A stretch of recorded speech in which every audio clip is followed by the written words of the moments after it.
On behalf of the rest of the drama faculty and guest faculty, which I'll get to in a moment, we welcome you to the 2024 Spring Junior Scenes Showcase.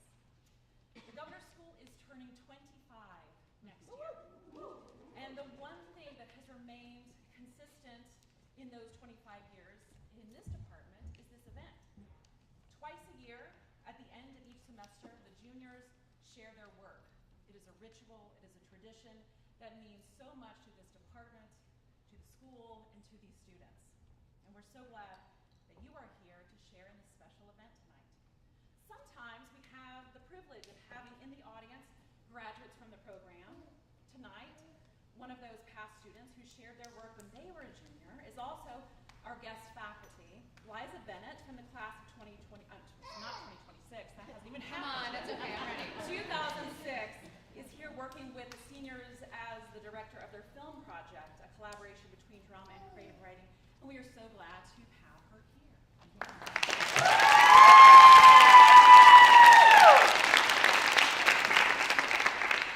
These students on this stage have worked so hard and this semester and the whole year. And as they share their work from all of their drama classes, acting, singing, voice and speech, stage combat, modern dance, and African dance, we invite you to engage in this theme called live theater. Please silence your phones, number one, and enjoy the Spring Junior Scene Showcase. Thank you.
That give delight and hurt not.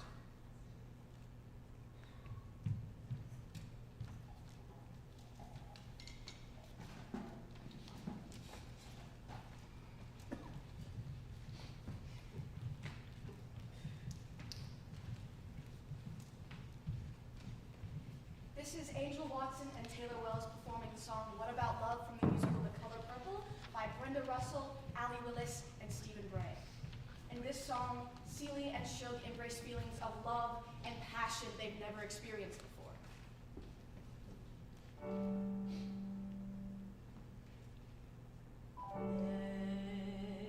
Is that me who's floating away? Lifted up to the clouds by a kiss. Never felt nothing like this.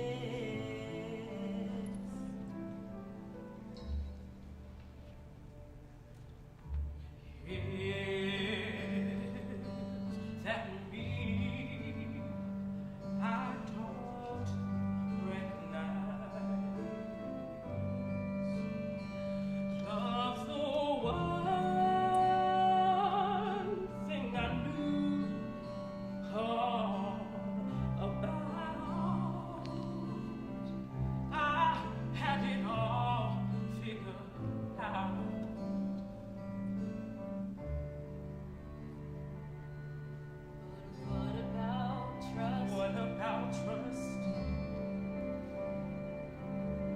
What about tenderness? Tenderness. What about Tears when I'm happy? What about weeds when I fall? I want you to be a story for me that I can believe in Forever. So what about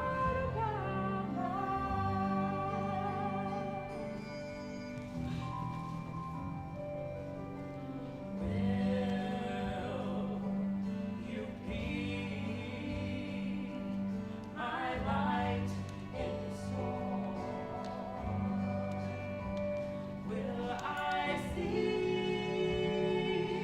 a new world in your eyes, making my whole spirit rise?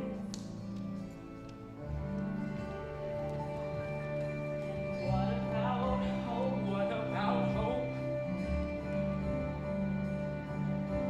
What about Joy? What about tears when I'm happy? What about wings when I fall?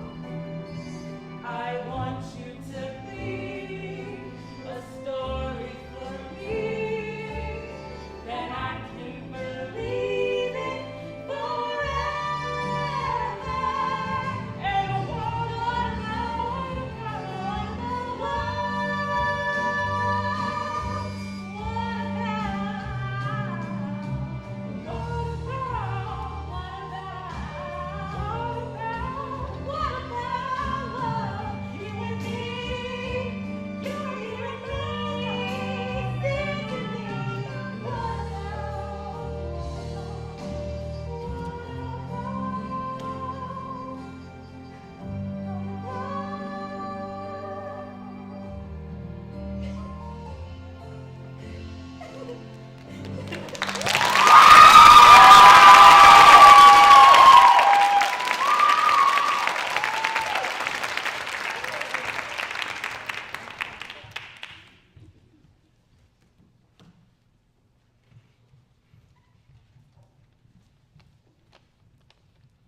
In this scene from Twelfth Night, the Duke Orsino pines away for Olivia, the woman he loves, and gives romantic advice to his young servant Cesario. But Cesario is really Viola, a young woman in disguise who is pining away for her love, the Duke Orsino. Both lovers, longing for love, may just find what they need in each other.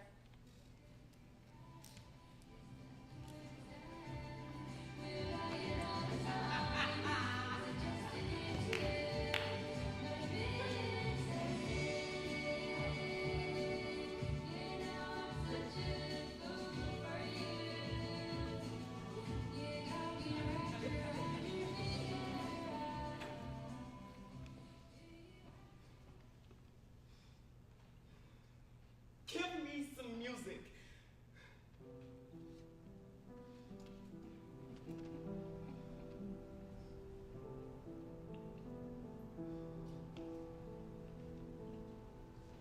Come hither, boy. If ever thou shalt love, in the sweet pangs of it remember me. For such as I am, all true lovers are, unstayed and skittish, in all motions else, save in the constant image of the creature, that is beloved. How dost thou like this tune? It gives a very echo to the seat where love is throned. Thou dost speak masterly. My life upon it, young though thou art, thine eye have stayed upon some flavor that it loves. Hath it not, boy? A little of thy favor. What kind of woman is it? Of your humor. She is not worth me then. Where is faith? About your years, my lord. Too old. By heaven. Let's steal the woman so were she to him. So sway she loved in her husband's heart. For boy, however we do praise ourselves, our fancies are more giddy and infirm, more longing, wavering, sooner lost and worn than women's are. I think it well, my lord. Then let thy love be younger than thyself, or thy affection cannot hold the bit. For women are as roses, this fair flower, being once displayed, doth fall that very hour. And so they are. Alas that they are so. To die even when they to perfection grow.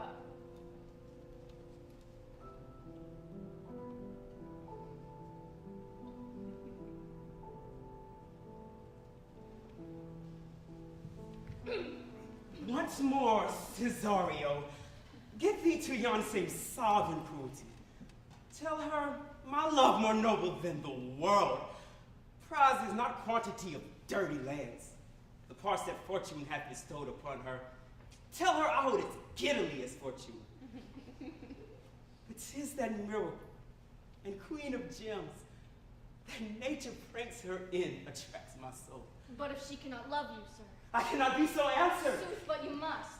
Say that some lady, as perhaps there is, hath for your love a great a pang of heart as you have for Olivia. You cannot love her.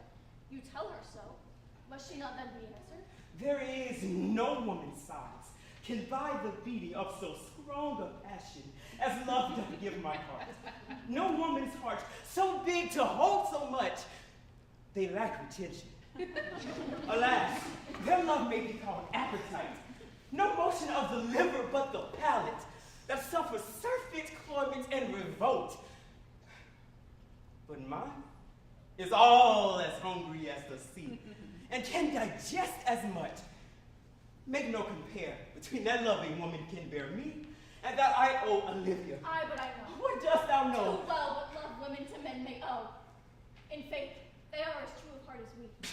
My father had a daughter loved a man, as it might be perhaps, were I a woman, I should be her child. And what's her history? A blank, my lord. She never told her love, but let concealment, like a worm in the bud, feed on her damask cheek. She pined and thought, and with a green and yellow melancholy, she sat, like patience on a monument, smiling at grief. Was not this love indeed? Women may say more, swear more, but indeed our shows are more than will. For still we prove much in our vows and little in our love. But died thy sister for love, my boy?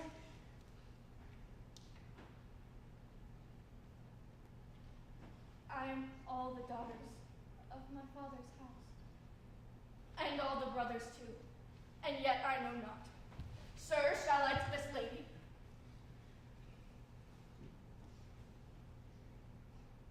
Aye, that's the theme. To her in haste. Give her this jewel. Say, my love can give no place. By no to me.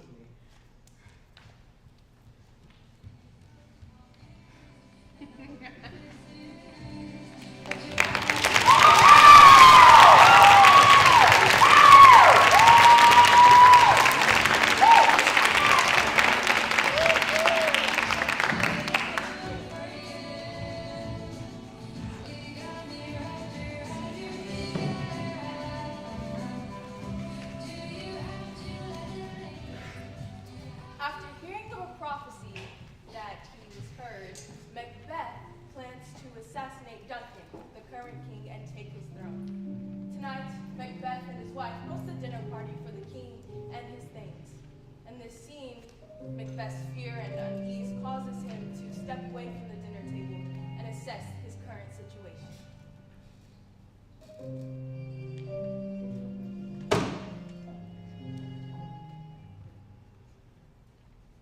If it were done when 'tis done, then 'twere well it were done quickly.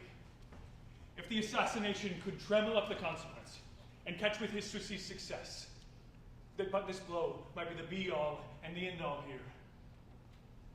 But here, upon this bank and shoal of time, we'll jump the life to come. But in these cases, we still have judgment here, for we but teach bloody instructions, which, being taught, return to plague the inventor. This even-handed justice commends the ingredients of our poisoned chalice to our own lips. He is here in double trust. First, as I am his kinsman and his subject, strong both against the deed. Then as his host, who should against his murderer shut the door, not bear the knife myself. Besides, this Duncan hath borne faculties so meek, hath been so clear in his great office, that his virtues will plead like angels, trumpet-tongued against the deep damnation of his taking off. And pity, like a naked newborn babe striding the blast, or heaven's cherubim, horsed upon the sightless quarries of the air, shall blow the horrid deed in every eye, that tears shall drown the wind. I have no spur to prick the sides of my intent, but vaulting ambition, which o'erleaps itself and falls on the other. How now? What news? He is almost sunk. Why have you left the chamber? Hath he asked for me? Maybe not he has. We will proceed no further in this business. He hath honored me as of late, and I brought golden opinions from all sorts of people that would be worn now in their newest gloss, not cast aside so soon. Was the hope drunk wherein you dressed yourself? Hath it such sense? And makes it now to look so green and pale at what it did so freely? From this time such I account thy love. Art thou afeared to be the same in thine own act and valor as thou art in desire? Wouldst thou have that which thou esteemest the ornament of life, and live a coward in thine own esteem?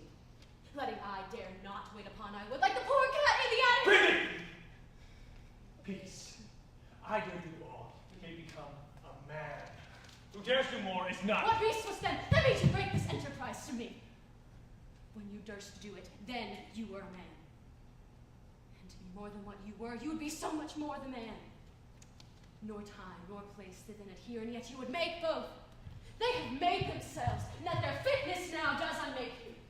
I have given some. And you know how tender it is to love the babe that milks me. I would, while it was smiling in my face, have plucked my nipple from his boneless gums and dashed the brains out, had I so sworn, as you have done to this. If we should fail. We fail! But screw your courage to the sticking place and you'll not fail. And Duncan is asleep. Whereto the rather shall his days heartily soundly invite him.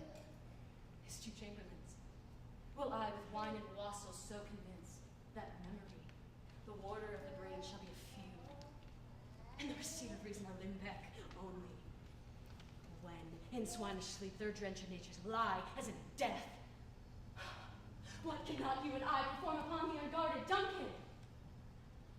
What not put upon his spongy officers who shall bear the guilt of our great cloud? Bring forth men children only.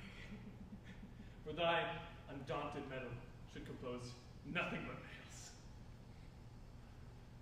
Will it not be received when we have mocked with blood those sleepy two of his own chamber, and use their very daggers that they have taught? Who dares receive it other, as we shall make our griefs and clamor roar upon his death? I have settled, and bend up each corporal agent to this terrible feat. Away, and mock the time with fairest show. False face must hide, but false heart doth know.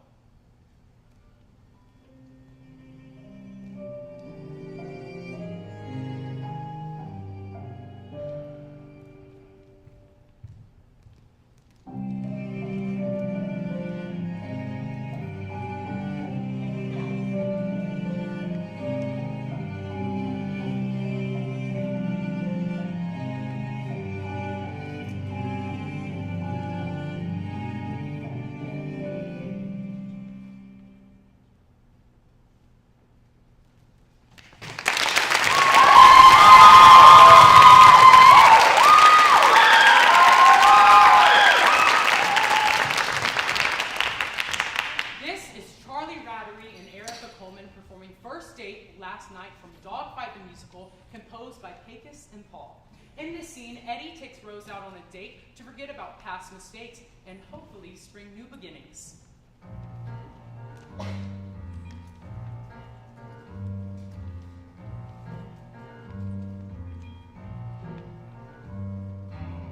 Street lamp didn't glow.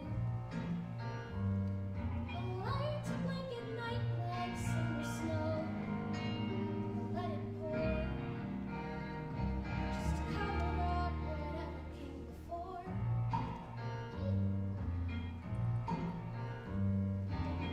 Sea breeze whips through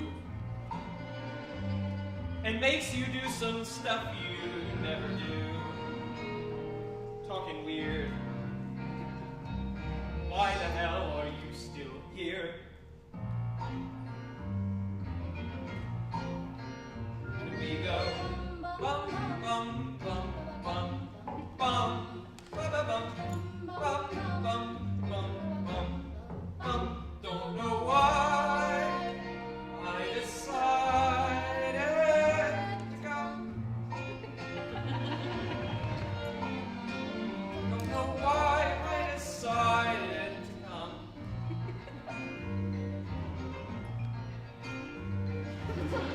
Meet me halfway. A touch and go, I don't know what to say. Talk. What? Huh? Don't expect too much, just walk.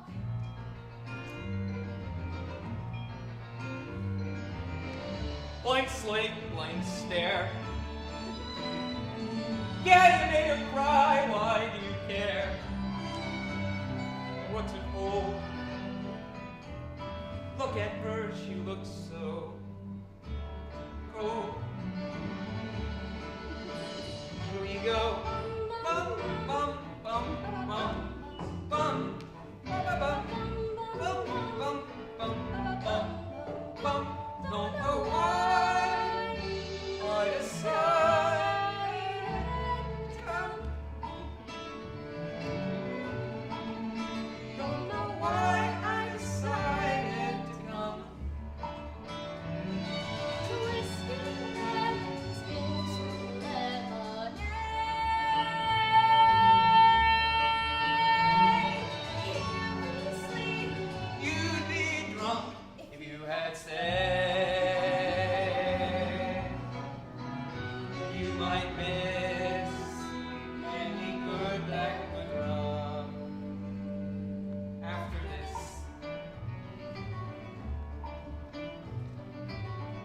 First date. Last night,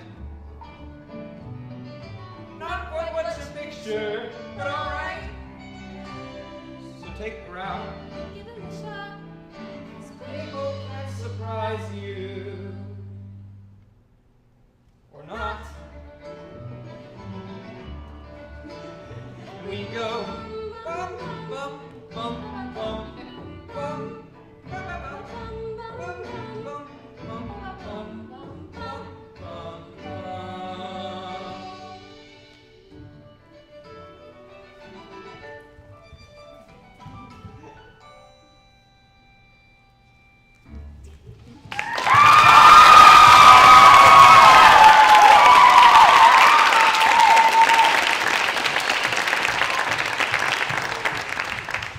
Juliet has secretly married Romeo, who has been banished for killing her cousin, Tempest.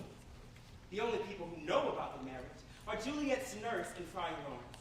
Her parents want her to marry Count Paris. In desperation, she turns to Friar Lawrence for help. Tell me not that thou hearest of this friar, unless thou tell me how I may prevent it. If in thy wisdom thou canst give no help, do thou but call my resolution wise, and with this knife I'll help it presently. God joined my heart and Romeo's. Thou our hands, and ere this hand by thee to Romeo sealed shall be the label to another deed. Or my true heart with treacherous revolts turn to another. This shall slay them both. Therefore, out of thy long experienced time, give me some present counsel. Or behold, twixt my extremes and me this bloody knife shall play the umpire, no issue of true honor bring. Be not so long to speak. I long to die, if what thou speakst not of remedy.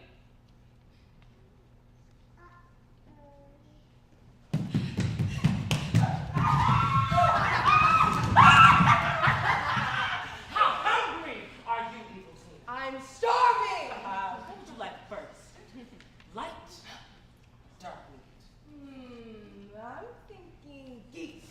I suggest we stop these succubi the old-fashioned way. And how would that be? And violence, love, lots and lots of violence. Oh no, what will we fight them We're with? so alarmed. Tis I, the great big Steve, returned to do battle. Guess that answers that. Oh, little nerd girl. Oh, are you gonna pee your pants, nerd girl? Don't worry, we'll get you out of your misery soon. What the?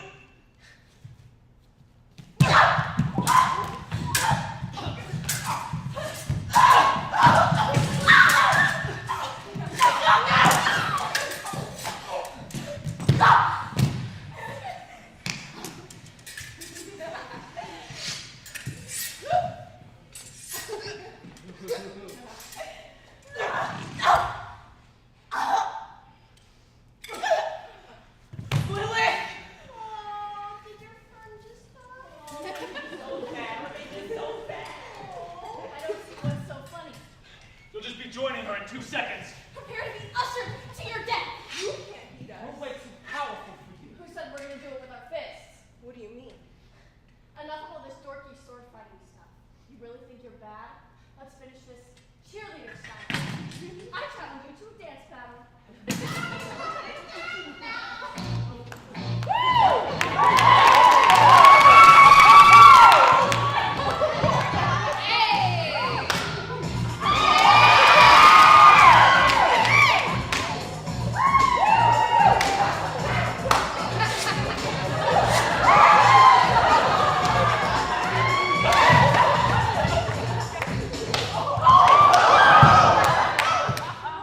No fair! Cheating!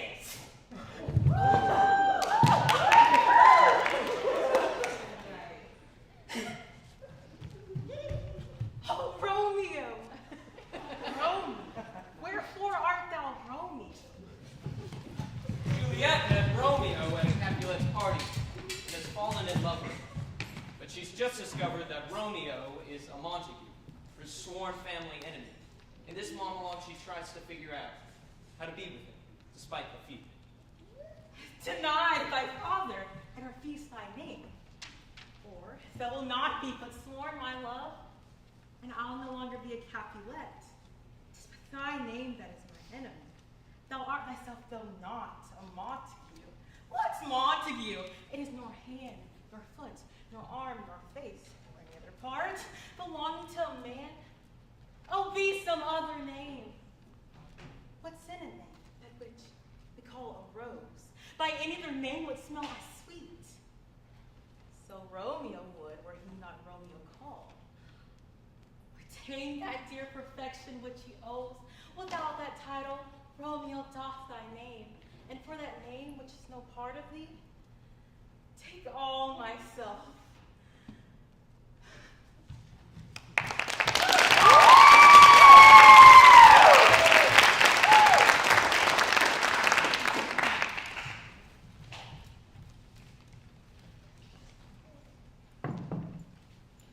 In this scene from A Midsummer Night's Dream, Hermia's father, Aegeus, has brought her before the Duke of Athens, Theseus, and his soon-to-be wife, Hippolyta, to request the invocation of Athenian love. Theseus tells Hermia that she mustn't wed Lysander, but rather Demetrius, who is loved by her best friend, Helena. If not, she must live out the rest of her days as a nun, or face execution.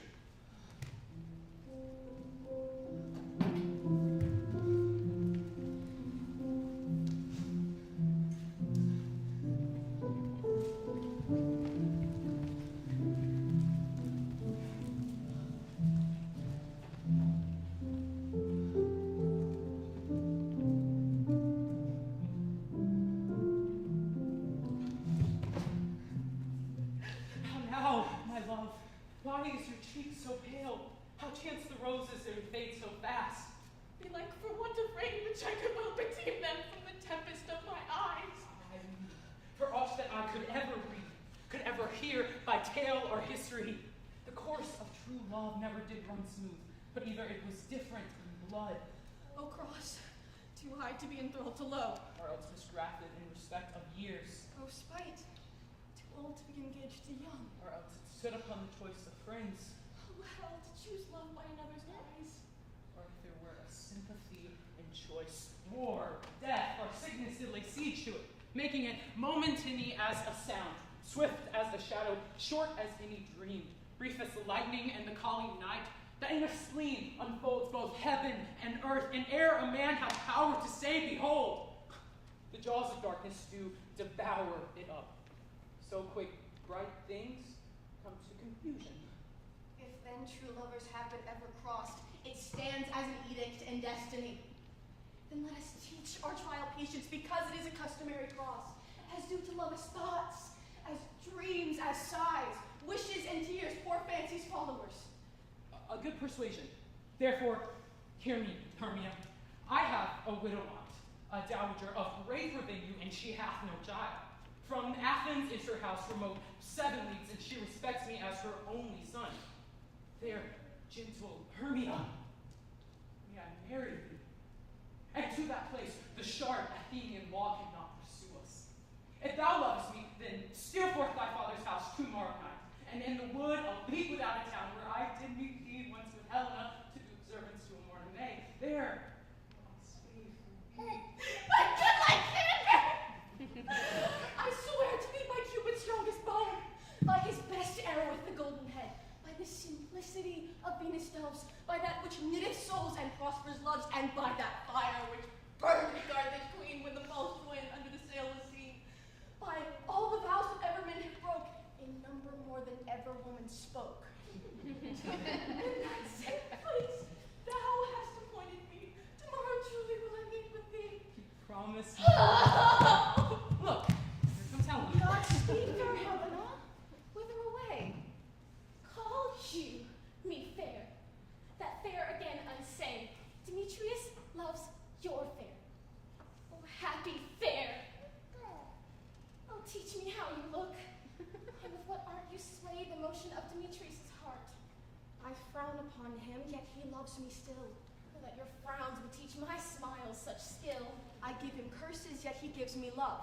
Oh, that my prayers could such affection move. The more I hate, the more he follows me. The more I love, the more he hateth me. His folly, Helena, is no fault of mine.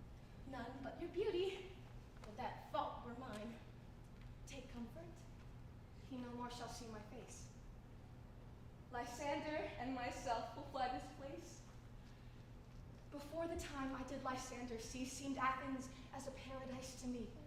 Oh, but then what graces in my love do dwell, that he hath turned a heaven into a hell. Helen, to you our minds we will unfold. Tomorrow night, when Phoebe doth behold her silver visage upon the watery glass, decking with liquid pearl the bladed grass, a time that lovers' flights doth still conceal, through Athens' gates have we devised to steal. And in the wood where often you would die, upon faint primrose beds where all will lie, and timber bosoms of their counsel sweet, there I Lysander and myself shall meet, and thence from Athens turn away our eyes to seek new friends and stranger companies. Farewell, sweet playfellow, pray thou for us, and good luck grant thee thy Demetrius. Keep word, Lysander. We must starve our sight from lover's food till we're empty. You promise, my Hermia. Helena, as you on him, Demetrius dote on you. How happy some or other some can be. Through Athens I am thought as fair as she. But what of that? Demetrius thinks not so. And he will not know all but he do know. I will go tell him of fair Hermia's flight. Then to the wood will he tomorrow night pursue her. And for this intelligence, if I have thanks, it is dear expense.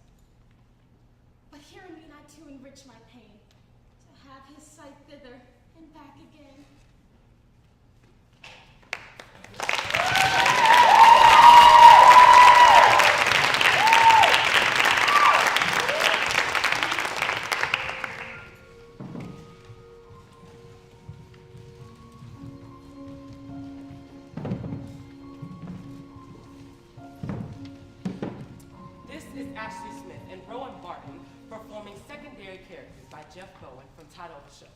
In this scene, we see actors Heidi and Susan resolve their issues and become best friends. Maybe.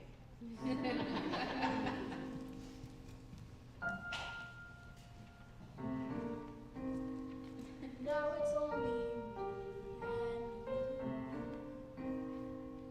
with no one to tell us what to do.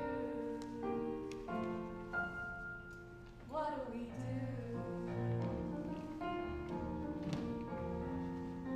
We don't have much time to dance in the spotlight, so I'm gonna treasure this Heidi and Susan duet.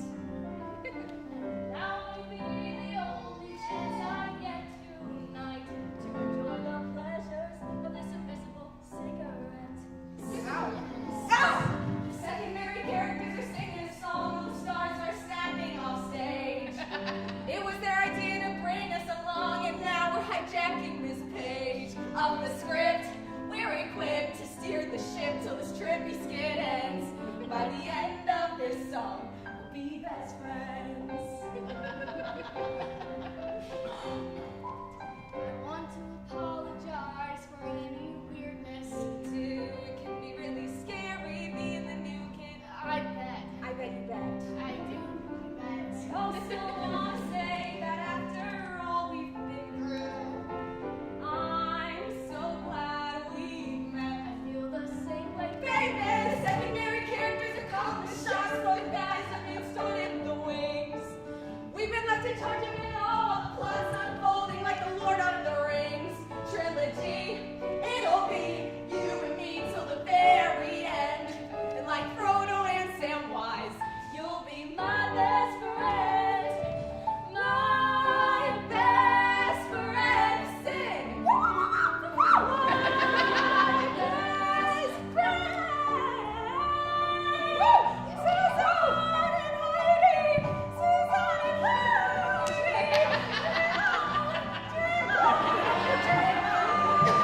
Yeah.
It must be by his death. Is Brutus sick? In these speeches from Julius Caesar, Brutus grapples with the decision to become a conspirator and kill Caesar or stay loyal to his friend. Portia, Brutus's wife, has overheard rumors of a conspiracy against Caesar and is consumed with worry. Driven by fear and devotion to protect her husband, she confronts him. It must be by his death. And for my part, I know no personal cause to spurn at him but for the general. He would be crowned. How that might change his nature, there's the question. It is the bright day that brings forth the adder, and that craves wary walking. Crown him. That? And then I grant we put a sting in him that at his will he may do danger with. The abuse of greatness is when it disjoins remorse from power. And to speak truth of Caesar, I have not known when his affection swayed more than his reason, but 'tis a common proof that lowliness is young ambition's ladder, whereto the climber upward turns his face. But when he once attains the utmost ground, he then unto the ladder turns his back, looks in the clouds, scorning the base degrees by which he did ascend. So Caesar may. Then lest he may prevent, and since the quarrel will bear no color for the thing he is, fashion it thus, that what he is, augmented, would run to these and these extremities, and therefore think him as a serpent's egg, which hatched whereas his kind grow mischievous, and kill him in the shell. Is Brutus sick?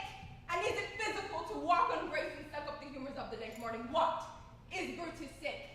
And will he steal out of his wholesome bed to dare the vile contagion of the night and tempt the roomy and unpurged air to add into his sickness? No, my Brutus.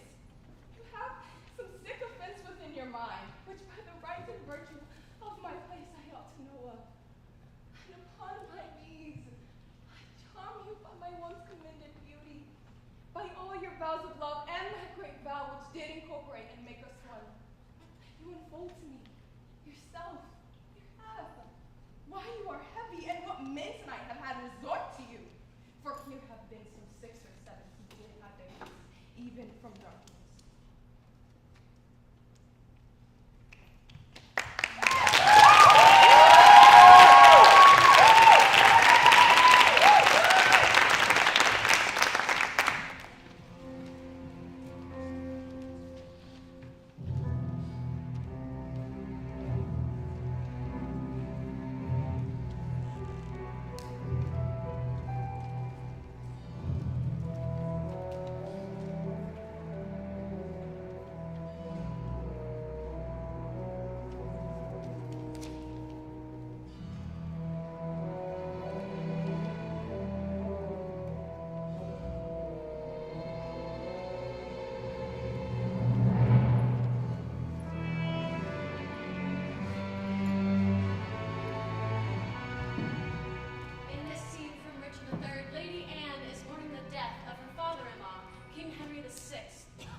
Vouchsafe, divine perfection of a woman, of these supposed crimes to give me leave, by circumstance but to acquit myself. I did not kill your husband. Why then? He is alive? Nay, he is dead, and slain by Edward's hands. In thy foul throat thou liest. Queen Margaret saw thy murderous falchion smoking in his blood, the which thou once didst bend against her breast, but that thy brothers beat aside to point. I was provoked by her slanderous tongue, that laid their guilt upon my guiltless shoulders. Thou was provoked by thy bloody mind, that's never dreamt on aught but butcheries. Didst thou not kill this king? I grant you. Dost grant me, hedgehog? God grant me too. Thou mayest damn me for that wicked deed. Oh, he was gentle, mild, and virtuous. The better for the King of Heaven that hath him. He is in heaven, where thou shalt never come. Let him thank me that hope to send him thither, for he was fitter for that place than earth. And thou unfit for any place but hell. Yes, one place else. You will hear me name it. Some dungeon. Your bedchamber. Gentle Lady Anne, is not the causer of the timeless deaths of these Plantagenets Henry and Edward as blameful as the executioner? Thou is the cause and most accursed effect. Your beauty was the cause of that effect. Your beauty that did haunt me in my sleep. To undertake the death of all the world, so I might live 1 hour in your sweet bosom. If I thought that, I tell thee, homicide. These nails should rend that beauty from my cheeks. These eyes could not endure such beauty's wrack. It is a quarrel most unnatural to be revenged on him that loveth thee. It is a quarrel just and reasonable to be revenged on him that killed my husband. He that bereft thee, lady, of thy husband, did it to help thee to a better husband. His better doth not breathe upon the earth. He lives that loves thee better than he could. Name him. Plantagenet. With mortal poison for thy sake. If thy revengeful heart cannot forgive, lo, here I lend thee this sharp-pointed sword, which if thou please to hide in this true breast, and that the soul forth that adoreth thee, I lay thee naked to the deadly stroke, and humbly beg the death upon my knee. Nay, do not pause, for I did kill King Henry, but 'twas thy beauty that provoked me. Take up the sword again, or take up me. Arise, dissembler. Though I wish thy death, I will not be thy executioner. 'Tis more than you deserve. But since you teach me how to flatter you, imagine I have said farewell already.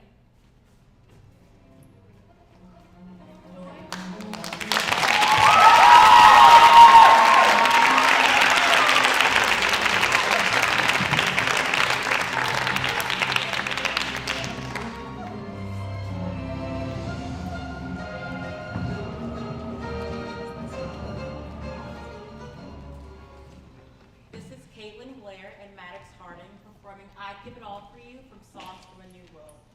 In this song, two lovers, after some time apart, come together and realize they're nothing without one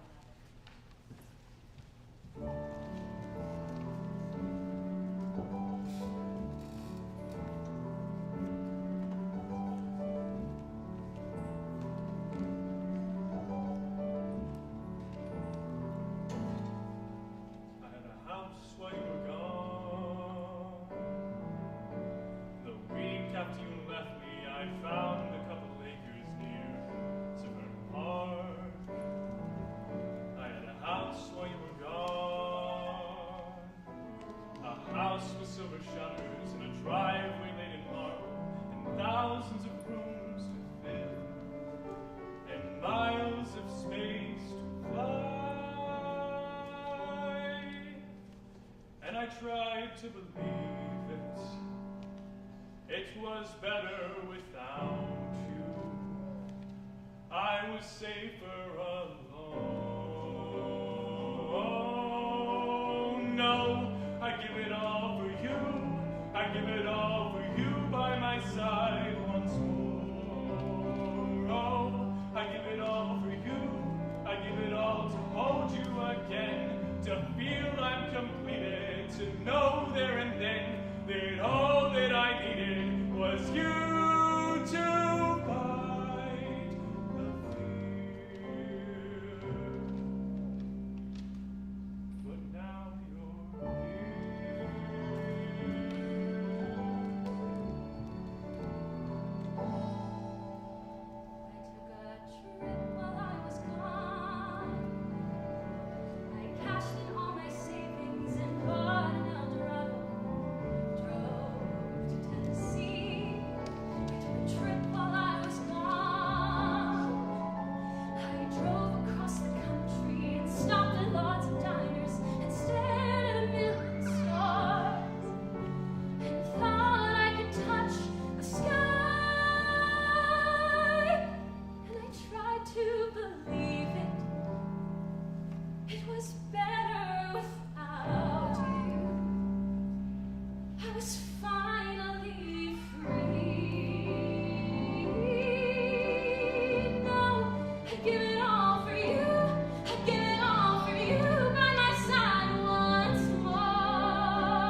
on the cliff, and the second before I jumped, I knew where I needed to be.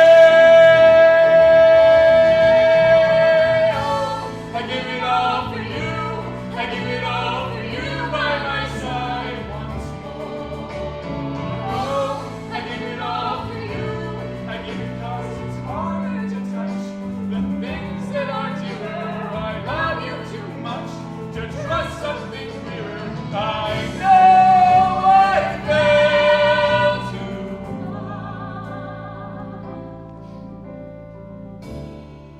but here you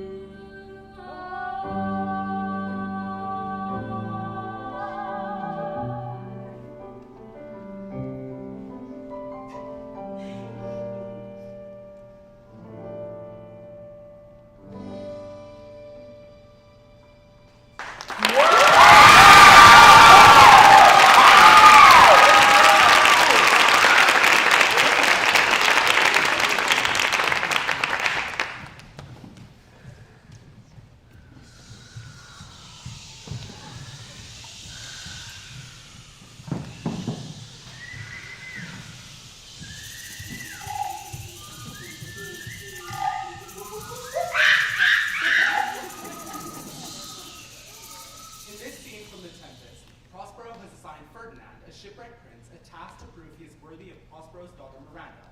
Although instructed not to, this doesn't stop the young lovers from stealing a few moments together.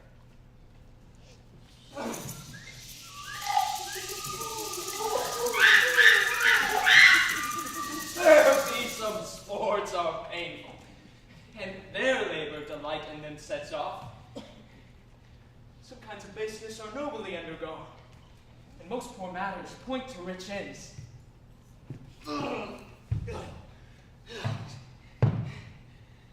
This, my mean task, would be as heavy to me as odious, but the mistress which I serve quickens what's dead, makes my labors pleasures.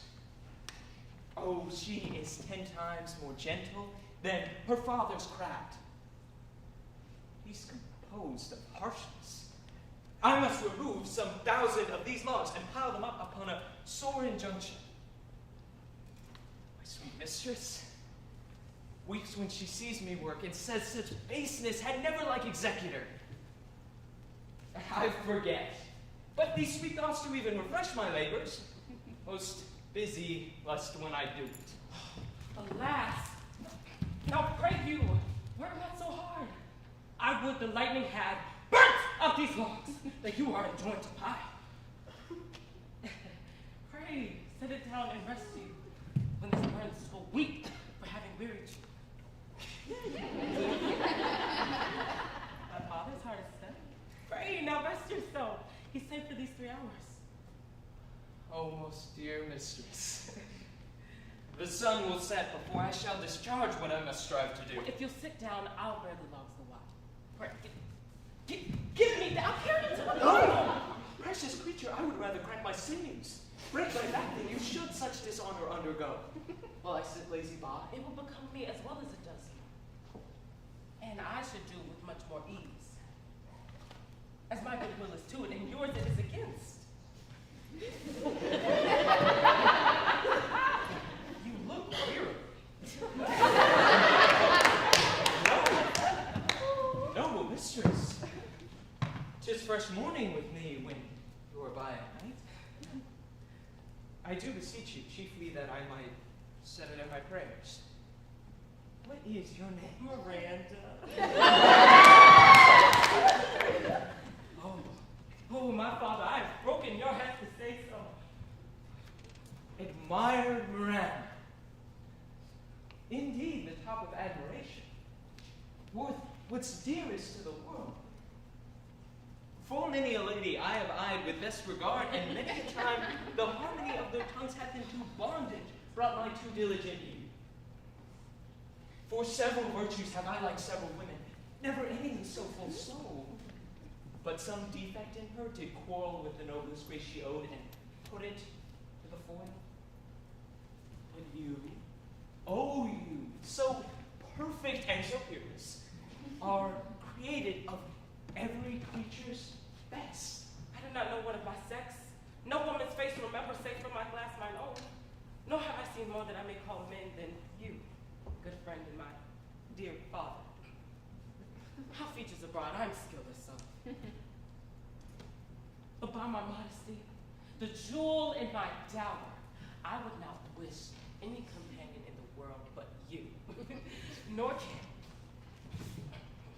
imagination form a shape besides yourself to like.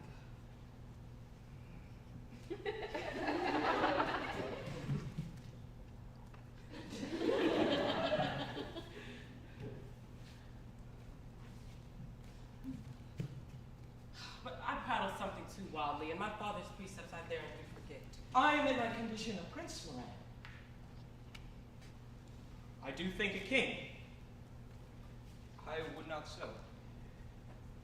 And would no more endure this wooden slavery than to suffer the flesh fly blow my mouth. Hear my soul speak. The very instant that I saw you, did my heart fly to your service. There resides to make me slave to you. And for your sake am I this patient offering. Do you love me? Oh heaven! Oh earth! Bear witness to this sound and crown what I profess with kind event. If I speak true, if hollowly invert what is best is boded me to mischief, I, beyond all limit of what else in the world, do love, prize, honor you.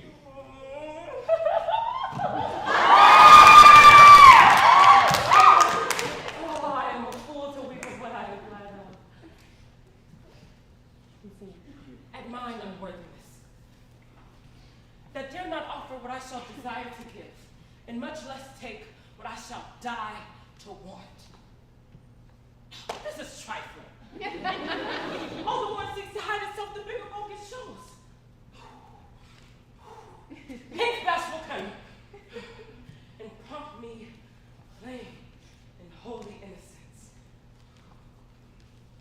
I am your wife.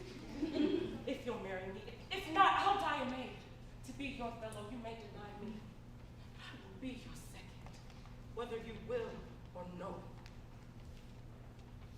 My mistress, dearest and I as humble as My husband then. I with a heart as willing as bondage, heir of freedom.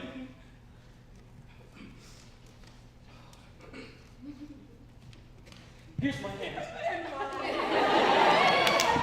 With my heart in it. And now farewell.